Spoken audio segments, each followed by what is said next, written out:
বাজিছে দামামা বাজরে আমামা শির উঁচু করে মুসলমান দাওয়াত এসেছে নয়া জামানার বাগাকেল্লায় ওরে বিশাল। আমি ডক্টর ইউনূসের উদ্দেশ্যে দুটো কথা বলেই শেষ করবো ইনশাআল্লাহ। ডক্টর ইউনূস সাহেব মনে রাখবেন, দেশের মানুষ অনেক আশা আকাঙ্ক্ষা প্রত্যাশার মধ্য দিয়ে আপনাকে ক্ষমতার মসনদে বসিয়েছে। এদেশের বৈষম্যহীন সমাজ এবং সুন্দর পরিস্থিতি মাধ্যমে বাস্তবায়ন করার জন্য, কোন এনজিও ভিত্তিক সরকার গঠন করার জন্য নয়। আমরা কোন এনজিও ভিত্তিক সরকার গঠন কায়েমে দেশে দেখতে চাই না।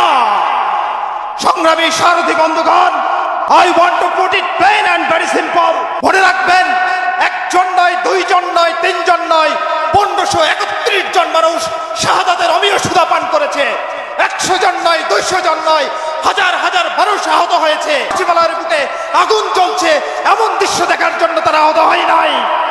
সুশীলগিরি দিয়ে রাজনীতি চলে না, রাজনীতি করতে হয় রাজনীতির কৌশল দিয়ে। মনে রাখবেন, সুশীলগিরিতে 2 2 4 হয়, কিন্তু রাজনীতিতে 2 22 হয়।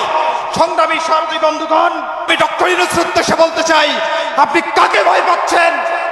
আমেরিকাকে, ইন্ডিয়াকে? মনে রাখবেন, এদেশের 18 কোটি মানুষ আপনার সাথে রয়েছে ইনশাআল্লাহ। প্রিয় বন্ধুগণ, এ দেশ আমাদের, এ মাটি আমাদের, এই সংস্কৃতি আমাদের, এই সভ্যতা আমাদের, সুতরাং সিদ্ধান্ত আমাদের হবে, ঠিক কিনা? আপনারা আমাদের সাথে রয়েছেন কিনা? দেখা হবে আপনাদের সাথে নতুন সুরে নতুন স্লোগানে ঢাকা বিশ্ববিদ্যালয়ের অঙ্গনে। পর্যন্ত সবাই ভালো থাকবেন। আল্লাহ হাফেজ। বাংলাদেশ ইসলামী ছাত্র মজলিস জিন্দাবাদ, খেলাফত মজলিস জিন্দাবাদ।